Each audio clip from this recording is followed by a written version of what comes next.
2023-এ যুক্তরাজ্য সফরে এক অনুষ্ঠানে বক্তব্যে তারেক রহমানের প্রতি রাগ ঝাড়তে গিয়ে শেখ হাসিনা নিজেই স্বীকার করলেন, বহু আগেই প্রতিজ্ঞা করেছিলেন বেগম খালেদা জিয়াকে বাড়ি ছাড়া করবেন তিনি। যেটা আটকালো, আমি কিন্তু তখন লিডার অফ দ্য অপোজিশন আমার ফ্ল্যাগ গেলে আটকালো।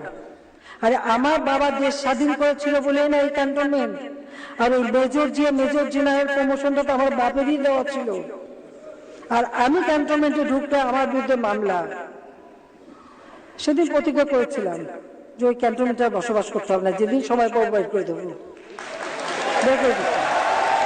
স্বামী জিয়াউর রহমানের স্মৃতি বিজড়িত 40 বছরের বাড়ি থেকে রাষ্ট্রীয় ক্ষমতার অপব্যবহার দ্বারা উচ্ছেদ হওয়ার পর বেগম খালেদা জিয়ার সেই অসহায়ত্ব আর কান্না হয়তো এই গণভবনের ভেতরে বসে দেখছিলেন আর উপভোগ করছিলেন সে সময়ের প্রধানমন্ত্রী শেখ হাসিনা।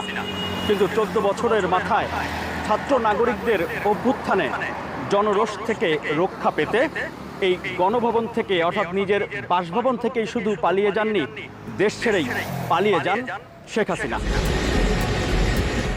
মিরাজ হোসেন গাজী, বাংলা ভিশন, ঢাকা।